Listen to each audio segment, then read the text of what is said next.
And now, tonight's presentation of radio's outstanding theater of thrills, Suspense.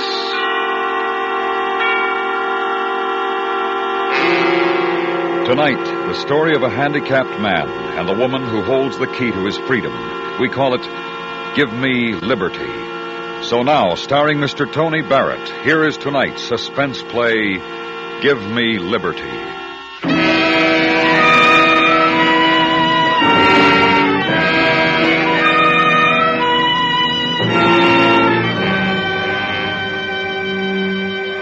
I embezzled $250,000. I want you to know that needed brains, planning, patience. I devoted 3 years of my life to the trick, and I got away with it. $250,000. Well, of course, they caught me very easily, but they couldn't find the money. I wouldn't tell them where it was. I got 7 years for it. My right wrist was handcuffed to the left wrist of a detective, and they put me aboard a train bound for the penitentiary. I could see that the detective had instructions to soften me up. He was much, much too kind. You comfortable, Mr. French? You want a magazine? Anything?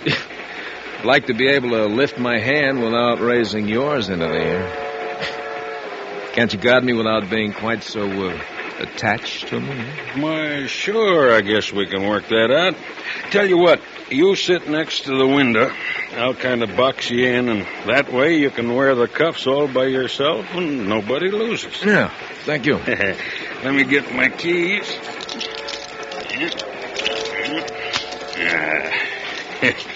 There. Funny thing, most guys say the biggest trouble is when you read a paper. 5 inches of chain don't give you much room to turn a page. I'm not worrying. I'll have 7 years for reading. 7 years and $250,000. Say, how smart does a guy have to be to get his hooks on so much lettuce? Would you like some of it? Are you kidding? Well, all right, let's make a deal. You drop the key to these things on the floor, and then go have yourself a nice lunch. Huh? Oh, sure. And when do I see Mr. French again? When I meet you to pay off. Mm-hmm. I wouldn't be taking kind of a chance there, would I? You know, to tell the truth, you wouldn't be taking a chance at all. How come? Now, why should I escape? Be on the run the rest of my life? No. No, this has to go according to plan. Planning. That's what gives a man his future. But you've got a long stretch ahead. How do you know that whoever's holding the stuff won't double? It was a stupid conversation, and I was only making words. I looked out at the fields and brooks and houses rushing past. I wouldn't see these things for 7 years, not counting time off for good behavior. But then I'd be free again, and I'd have my $250,000. Not a bad salary, huh? No, I'd use my brains for myself this time. Some guys will do anything for dough. Now take you. 7 years. Everybody, hold on! There's another train on the track!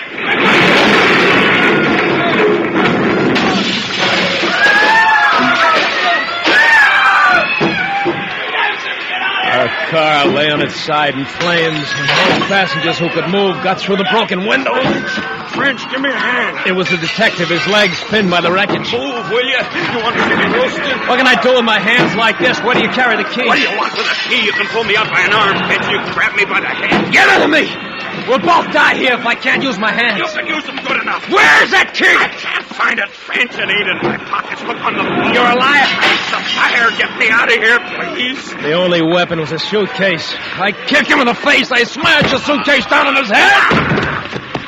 And he didn't have the key. I emptied his pockets down to the last crumb of tobacco while the fire crept closer. He hadn't the key to the handcuffs. And I wanted it. Because this wouldn't be an escape. This would be a disappearance. What a chance. What a chance. I would have my liberty and I'd have my money. There's somebody in that car! There's Anybody in that car? Is there anybody? Hey, Pete! Bring that extinguisher over this way, will you? I threw away his pistol. I wouldn't need a gun. I used my head. I squeezed my college ring on his finger. I switched wallets. Is there anybody in that car? Hey, Pete, this way! Over here!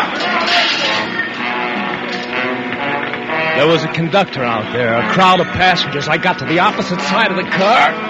No one. Not a soul, and there wasn't a splinter of glass left in the window. I slid down the side of the car. I cleared the wheels. I struck the ground running. A few moments, a few hundred steps, and I was safe in the darkness. I was free. They'd think I was dead. And I had $250,000.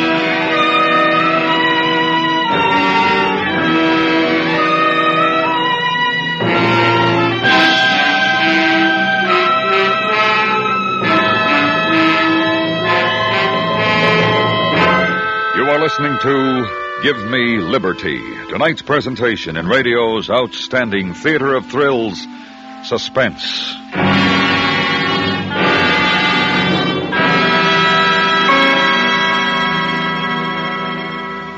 Tomorrow night, CBS Radio's FBI in Peace and War goes into a car-stealing racket that involves a youth from one of the community's most respected families.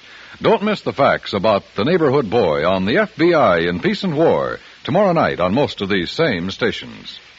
And now we bring back to our Hollywood soundstage Mr. Tony Barrett, starring in tonight's production of Give Me Liberty, a tale well calculated to keep you in suspense.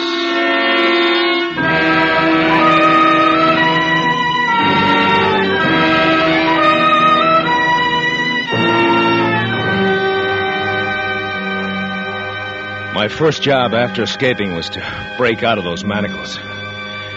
I sat in a wheat field, holding my arms overhead so the blood would run from my hands and wrists and leave them slim. Then I tried to pull them off.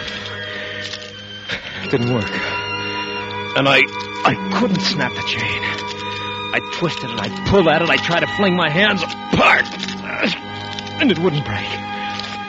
I rubbed it against stones until my skin was torn and bleeding, and it wouldn't break. By this time, it was morning. It wasn't until then that I knew I had to have help. I pushed through the wheat and the corn beyond it. I stumbled down a slope into a barnyard. Down, Jack! Down! A woman was standing near one of the hen houses, a pan of chicken feed in her hand. What do you want? There was nothing I could say. She had seen the handcuffs. Come on. What do you want? I'm hungry. Where are you from? How'd you get away? Oh, we were going up to the prison. There was an accident. Well, what do you want from me? Look, you lend me a file, and if you could spare some food, I'll be glad to pay you. You don't have to pay me for anything. Wait here. Jack, you watch him. She went into the house, and the dog got down on its belly and put its nose between its paws. And its eyes never left my face for a minute. Then through the stillness, I heard the cranking of an old-fashioned wall telephone, and I knew what she was doing.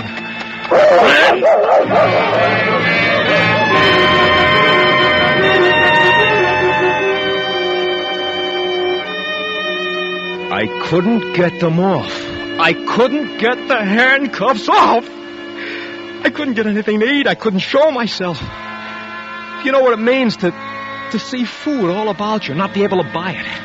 Don't tell me I could have eaten corn, fruit, and roots. I can tell you the nature of every dog in that area, the feel of every barbed wire fence, and the sound of every rifle and shotgun. That was him, Harry! That was him down in the front!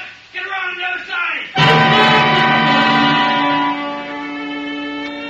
I crept into a village one night. I forced up the window of a hardware store. I wanted a file, just a file. Do you know what they carry in hardware stores these days? Glassware, kitchen gadgets, garden tools, seeds, ovens, rat poisons, dresses. And I moved behind a counter. A hardware store has to have a file somewhere. My foot struck a wire stretched across the floor.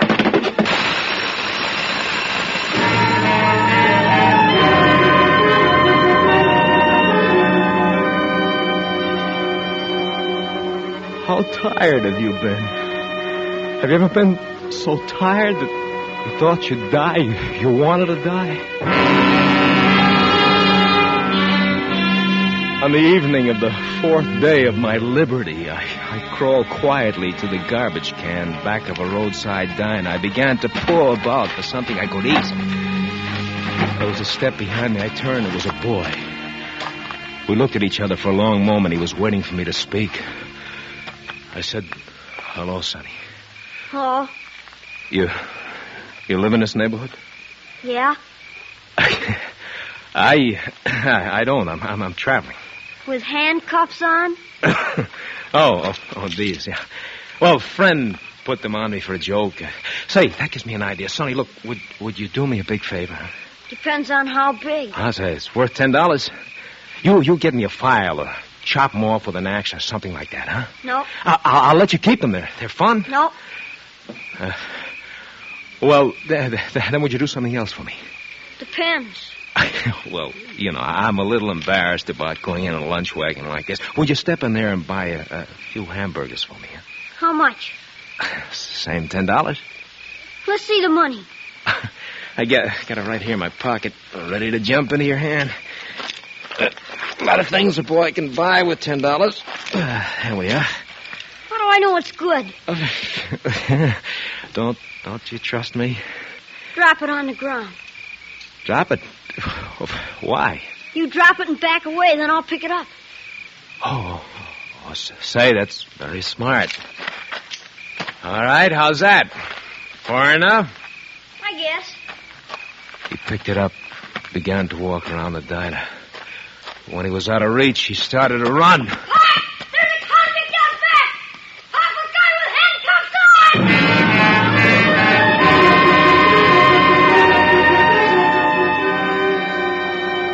I got away, and I couldn't tear them off. I couldn't. I had $250,000 buried away, and it was worthless to me. Do you know what can be bought with $250,000? A man's soul can be bought for less, but I couldn't buy a 10-cent file. I spent that night in a nest of cast-off railroad ties stacked at a siding. When I opened my eyes in the morning, I had company. A very tough-looking hobo in blue jeans and a navy coat. She was counting my money, smoothing each bill with loving care. She grinned when she saw that I was awake. Good morning, chum. You sleep like an honest man. What's the matter, chum? Never speak till they bring your orange juice? Look, I'm in trouble. I want you to help me. To get the bracelets off? Yes. Now, chum, wouldn't that be kind of silly? I might lose all this hard-earned dough. Look, there's more where that came from. A lot more. I'll make you rich. Yeah, I've heard that one before. So long, chum. No, listen. I've got $250,000. Yeah, I know. I get feelings Look, like that. come back, will you? It's true. Don't you read the papers? I'm Earl French. I never heard of you. Look, just go into town and buy one of the newspapers 6 days ago. I stole $250,000. Mm-hmm. And you're wearing those things so they won't pick your own pockets. Oh, please, don't try to be clever. Don't you understand? I died in the train wreck near Scottsville. You're sure about that, chum? You died only a few days ago? No, they only think I did. Look, get those newspapers and come back here with a file and some food. Chum. Don't order me around. Just take it easy. Maybe I'll be back. I waited for her all through the long, blistering day, crouching within the four walls of railroad ties. I knew she'd be back. She couldn't resist it. I knew she'd be back. Chum, it seems you were a very important guy in your time. You saw the papers, huh? Yeah, and I got news for you. Mr. French, you are now burned to a crisp. That's the way they found you in the train. Recognize me by the ring on my finger? Yeah. Yeah, you're dead, all right.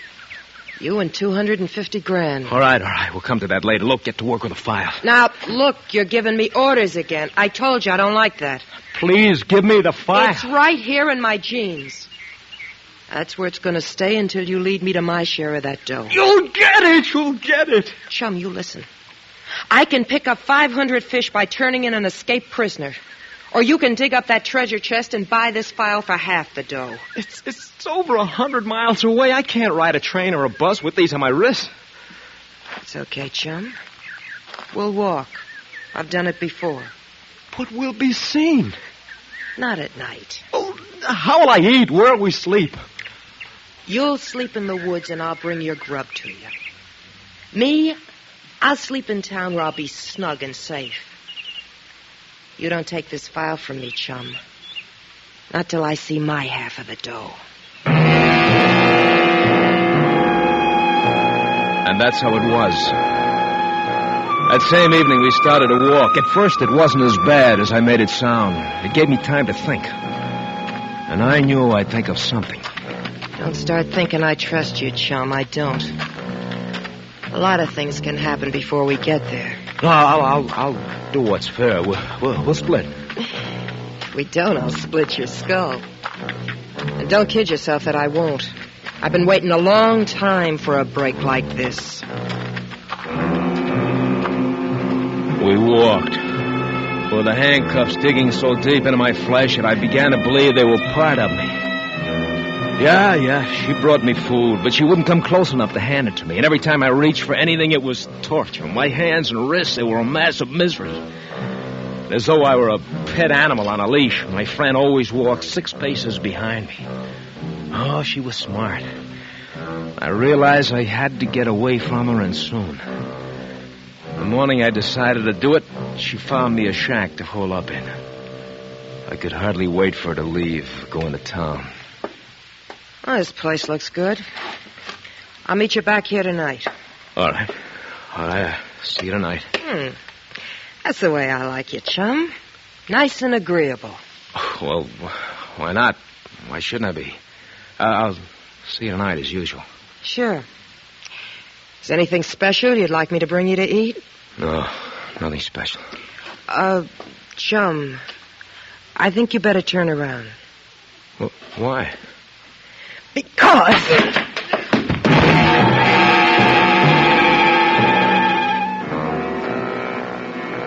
When I awoke with a dull ache filling my head, I found myself neatly trussed up. I could move a little, but not enough to get free. You talk about female intuition. She had guessed that I was going to try to get away from her, and she just beat me to it. I didn't give up, though. She would have to make one mistake. The next night, we'd stop for a rest.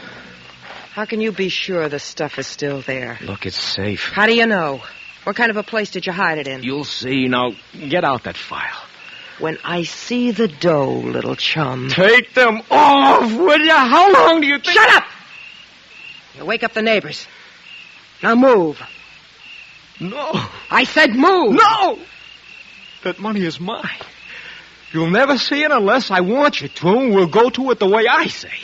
Chum, you're making me mad. You get out that file and take these off. Now go on, get it out. I can give orders, too.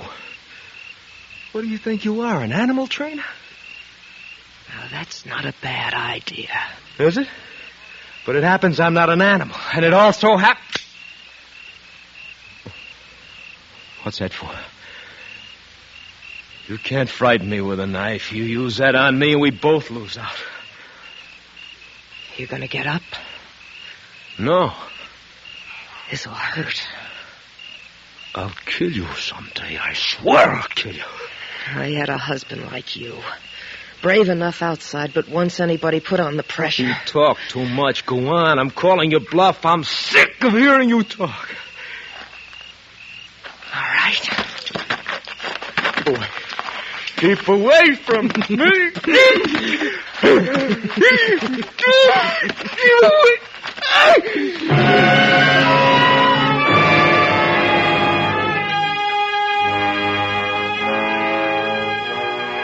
We walked. How I hated her. And she was sure she'd beat me down altogether because she didn't even bother now to make lousy jokes at me anymore. Oh, she was very quiet after that. And a little careless. I stopped now and then. She'd bump into me in the darkness, but I just never had a chance to get my hands on her. And then a couple of mornings later, I said, here it is. What? The money. Where? We're standing over it. Are you trying to kid me? We're standing in the middle of the highway. You didn't do any digging here, chum. Look, there's a culvert running under the road here, a 24-inch pipe. Come on into the ditch, I'll show you. You didn't stick that dough in the pipe. It had washed away. It's not in the pipe. It's in a deep crevice between the pipe and the concrete. Pull out some of those stones. You pull them out. With these hands, I can't touch anything without screaming, pull them out. Prince, help me. If this is a gag... She believed me. She had to. She saw the truth in my eyes. The money was there, my $250,000. She bent over to tug at the stones. She turned her back to me for the first time. That was it. That was the mistake I was waiting for. I sprang forward and I cast the handcuffs down on her head. The back of her head. Her head, her neck, her face. Oh, the pain in my wrist, but I didn't care. I just didn't care.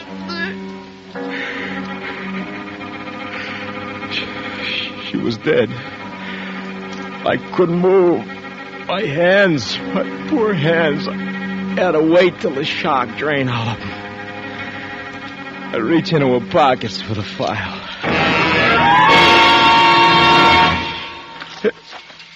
It isn't there. Must be in this one. No file. She hasn't got a file. She never had one. A cheat. A dirty little cheat. Come on, little children. Come on, babies. 250,000 beautiful little babies. Come on. I can't get a hold on it. Need another few inches. I can't with these handcuffs on. I need one arm free. You handcuffs, they'll break the chain if I have to rip my hands off. I'll get the money. I want my money. I want my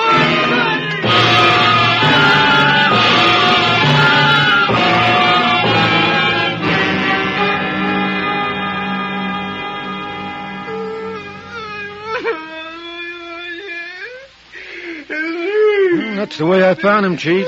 Sitting in the ditch beside the dead girl. He hasn't stopped babbling since. All right. Lock him up. I'll notify the city authorities. Tell them we got Earl French here.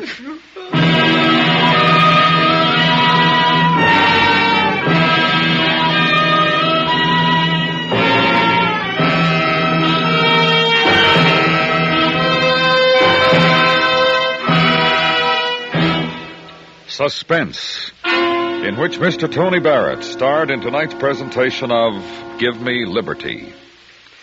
Next week, Suspense will bring you a repeat performance of one of the most controversial stories ever heard over your radio. It's called 0 Hour, written by Mr. Ray Bradbury. Be sure to listen to 0 Hour. That's next week on Suspense.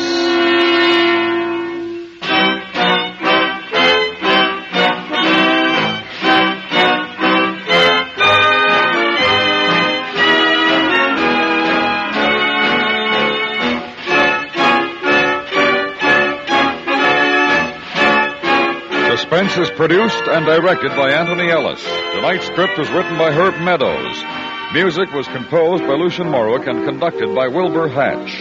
Featured in the cast were Michael Ann Barrett, Lou Merrill, Helen Klebe, Richard Beals, and Jack Carroll.